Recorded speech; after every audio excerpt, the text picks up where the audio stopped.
an order to shoot them down.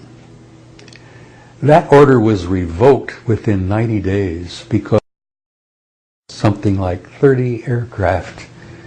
Because when we started shooting at them, they had a unique way of eliminating all of the electrical systems in our aircraft. They didn't shoot bullets at us. We shot bullets at them and missiles and everything else. But if we attacked them, they had an incredible scientific procedure where they could literally nullify all of the electrical operations in our aircraft. Now, if you're flying a high-performance jet and you're at 30,000 feet going 400, 500 miles an hour, and all of a sudden everything goes dead. And jet pilots used to share that flying one of those 100 series planes was like flying an anvil. They had no glide capability. They were heavy. They were overly armed, and they were heavy aircraft. The only thing keeping them in the sky was a powerful jet engine that kept them going. So if they lost all of their electrical controls, they couldn't even steer, for God's sake. The plane just began going, as I said, it fell like an anvil. Well, we lost a lot of aircraft. A lot of guys got out. They bailed out in time. A lot of planes were lost. We lost a few pilots. Okay. So now, that order to shoot them down was revoked within 90 days. Right. And they never issued that again because they learned their lesson. Don't mess with these guys.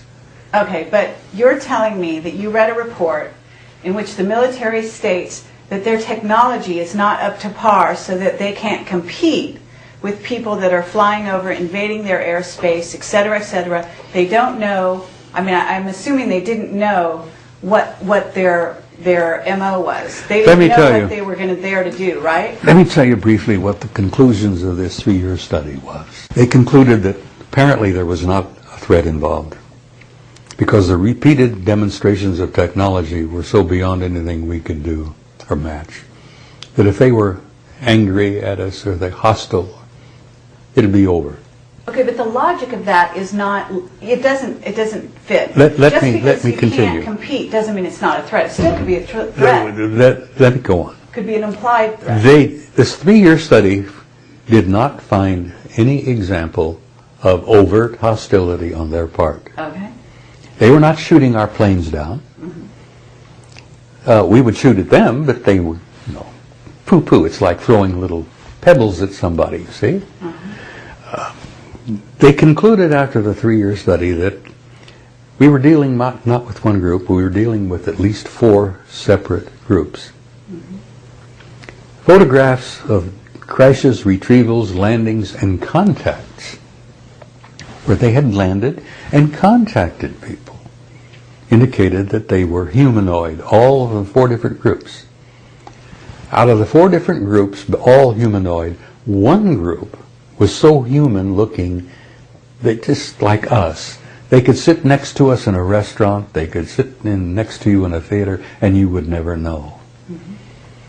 That was the ones that bothered the admirals and the generals the most.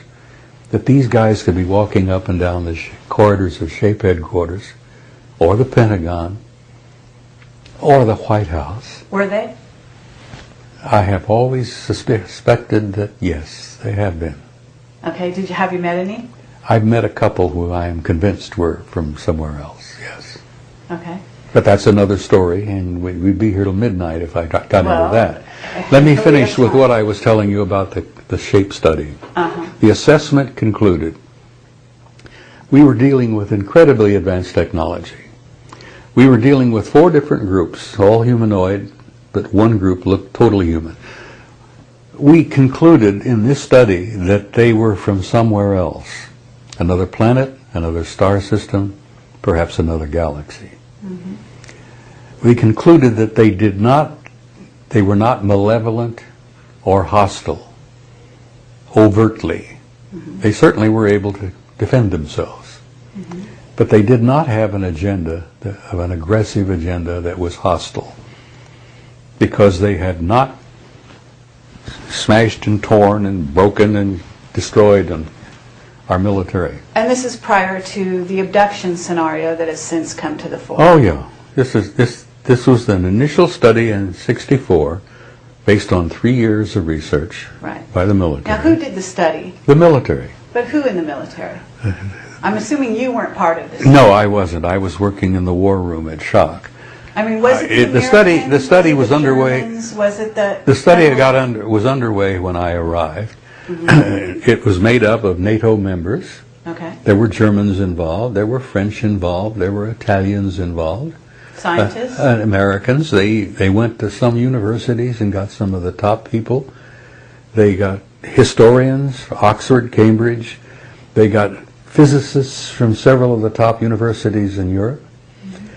It was a thorough study. Was it signed by their, in other words, did they sign off on the study? Do you have names? The individuals who contributed to it, the bits and pieces, would put initials to, what their particular part to it.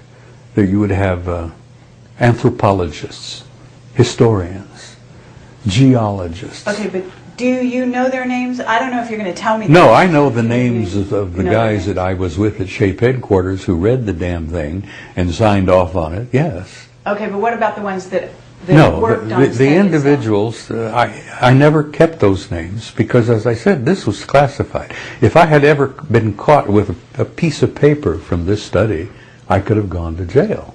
But someone you were working with gave you this to read. No, I'll tell you how that happened. One morning, 1 or 2 in the morning, we were on these long shifts. I'm bored to death. The coffee was so black you couldn't drink it. The phones are not ringing. The telegraphs were not going off. It was boring as hell. It happens a lot. The old story is military life is 99% boredom and 1% total disaster, total terror. But we were going through a 99% boredom, And I'm sitting there nodding off and read old newspapers, magazines, and all. The controller on duty at the time was an Air Force bird colonel, what we called an 06. All controllers were 6 level. And I ran their duty roster. He looked at me and he went over to the vault and he pulled this thing out and he said, threw it on my desk and he says, "Hey, this will wake you up. Read this." It was the assessment. And it dealt with UFOs. Okay. And it concluded that there were extraterrestrials coming here, had been coming a very long time, sometimes estimates of 1,000 years, 2,000 years. Historical records in the assessment itself indicated that the Romans had been paying attention to them 2,000 years ago. So I'm going through this thing, and history was one of my majors when I was in college. Good God, this is dynamite. The more I read, the more I wanted to read, and I went through the whole damn thing. And then later, every time I was on duty in Shock, I would go over to the vault, pull it out, go through it again. So did you have conversations with your office? We had limited conversations because you could not discuss classified material outside of Shock because there were too many ears. Sure. We were having a problem in those days, and let me give you another little side bit here of history. We were in the middle of a vast French spy ring, which, if you really want to do the follow-up on that, you get a book by Leon Uris called Topaz. Oh, cool. Yeah. It was made into a movie. That's right. Uris laid it out. A French spy ring was going on in Paris.